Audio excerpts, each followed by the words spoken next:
So I've used the bluebell, just a touch of shadow, and there's another little one down here. I'll put some here as well. The watercolour always dries much paler, about 25% paler than when you first put it on, so it's always worth remembering that and add a little bit more. When the paint's damp, it's quite nice just to put a touch more paint on top, and if it's dried, just wet it with clean water and it'll fade in. So that gives you some depth already. I'm now going to do the green stems and stalks using the colours I've got here. I don't have a green, but I find that the turquoise mixed with the lemon yellow gives a lovely green. You can use different yellows, but I'm going to try and stick to these. So I'll start with the lemon yellow, a touch of cobalt light, cobalt turquoise light that is, and I'm just going to, I don't like that colour much. I'm going to actually add a bit of yellow ochre to it, so that's another colour.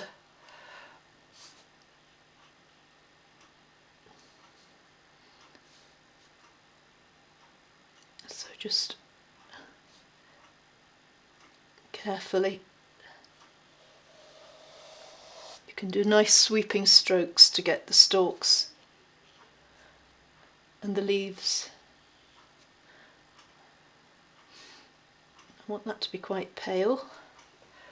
Again, all this is going to be shown up when you put the dark background in. So we've got this one here.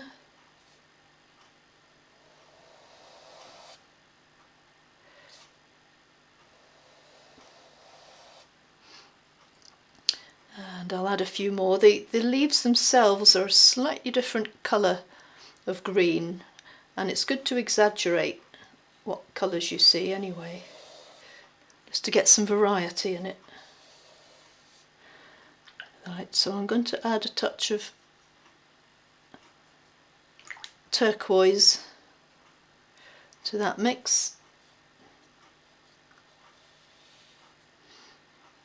So sometimes if you drag the brush and the paint comes off, you get this nice broken effect. I didn't try to get that, but happy accidents are very important in watercolour.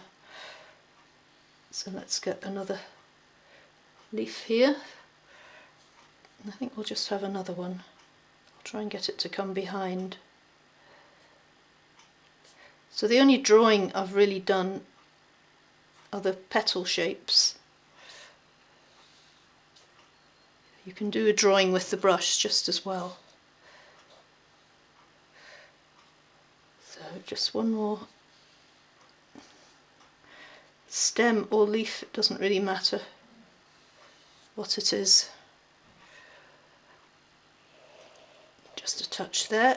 Now I think we're ready for the background. So there are lots of ways to do backgrounds, but I'm going to use two different methods. First of all, with clean-ish water, I'm going to just paint that area. Now the green isn't quite dry yet.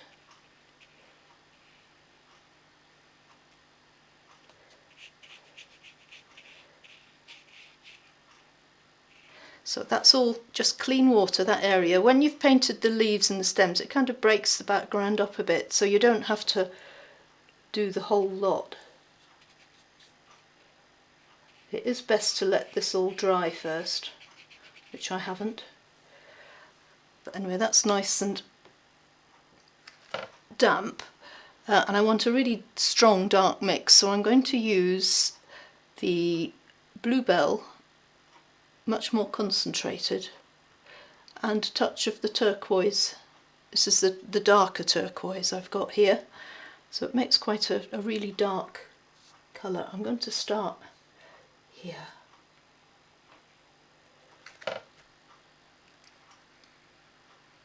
So you can see how it really shows up the white petals.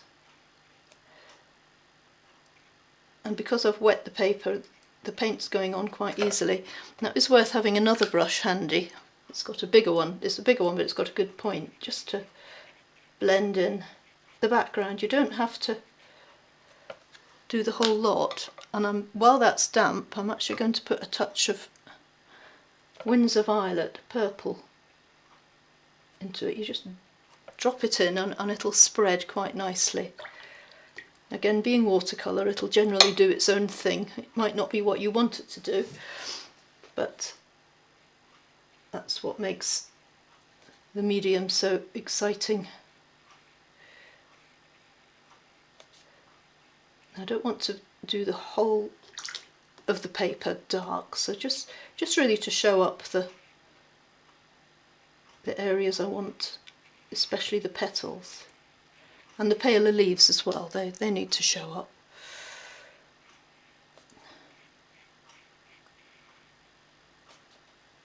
So again, I haven't wet this area. I'm just going on with dry paper underneath, but as I showed you earlier, just a wet brush, damp brush I should say, and you can just tease that colour and let it fade out.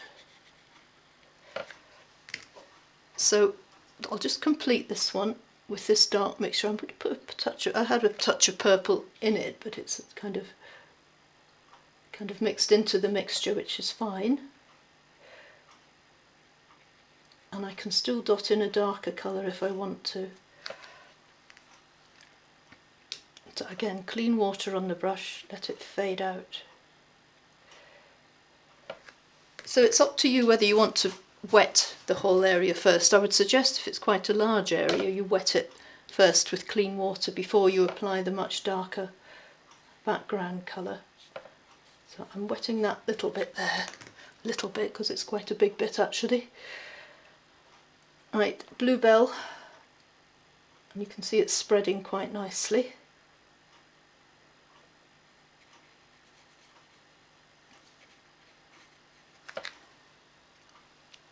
And I'll just tease, I quite like the way that's drying. This is what's so exciting about working in watercolour. You never quite know what's going to happen, and if you get a little bit that you didn't mean to do, just leave it if you like the look of it.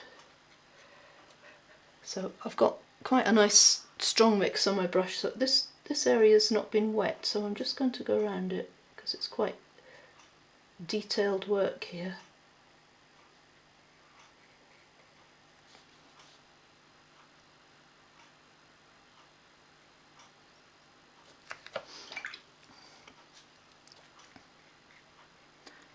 So just continuing, now there's another flower here, so I'm going to dip my brush straight into the palette. I haven't done a huge amount of mixing for this. I like to use the colours straight from the palette because if they're damp, they're nice and sticky and rich, and you don't really need to do too much mixing because it dilutes the paint once you start adding water. So we're nearly done with the background, or all I need to show you anyway.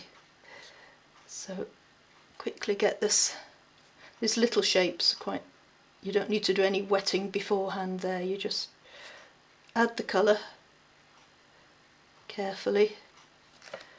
Again, I'm going to just pull the water off so that it's not soaking wet.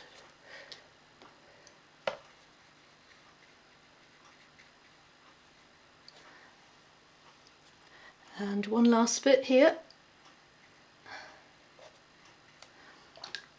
And so you can continue building up as many snowdrops as you wish until you get something like this.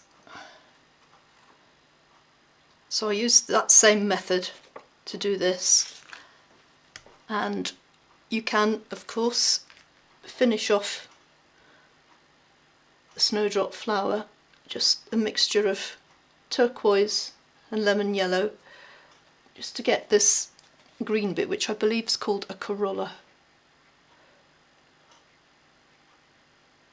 Again, a touch of yellow ochre in that is needed to make it more olivey.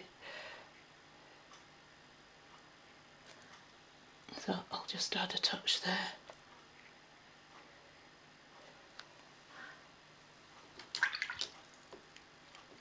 I'm also going to just put a line here just to make that show up. Differentiate the petals.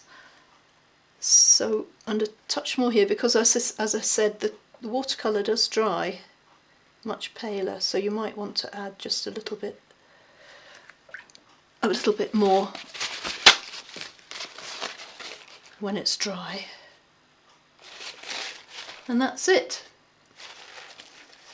Snowdrops in watercolour. I'm just going to add that yellow ochre here.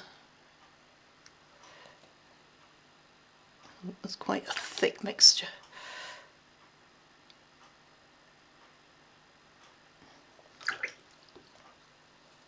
So,